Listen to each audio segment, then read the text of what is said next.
ஆனால் சினிமாவில் பார்த்துட்டு சோனாவை ஒரு பப்ளிக் பிளேஸ்லயோ ஒரு பார்ட்டிலையோ அட்ரஸ் பண்ணக்கூடிய ஒரு ஸ்ட்ரேஞ்சர் சில விஷயங்கள் அட்வான்டேஜ் எடுத்துக்கிட்டு பேசுவாங்கல்ல, அப்ப தக் மூமெண்டா சோனாவோட விஷயங்கள் என்னவா இருக்கும்? தக் மூமெண்டா சில பேர்கிட்ட நீ இந்த ஹைட்டு கூட வரல, என்ன ட்ரை பண்ற, கிளம்பு அப்படின்னு.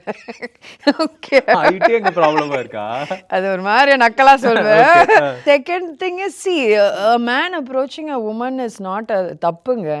இட்ஸ் நாட் அ தப்பு ஆக்சுவலி. ஏன்னா அது ஒரு ஹியூமன் இன்ஸ்டிங்க்ட். அது எப்படி அப்ரோச் பண்ணுறீங்க, அது எப்படி சப்போஸ் வேண்டாம் அப்படின்னு சொல்லும்போது அதை எப்படி ஏற்றுக்கிறீங்கன்றது தான் where you stand.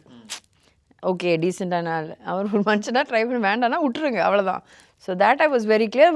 When someone did not listen to me, நான் இறங்கி போலீஸ் ஸ்டேஷனில் போய் நின்னதும் எல்லாருக்கும் தெரியும். So I took my stand when if I'm not wrong I was in fact அந்த மீ டூன்ற டேர்ம் கிரியேட் பண்ணுறதுக்கு முன்னாடி நான் தான் ஃபஸ்ட்டு ஓடினது.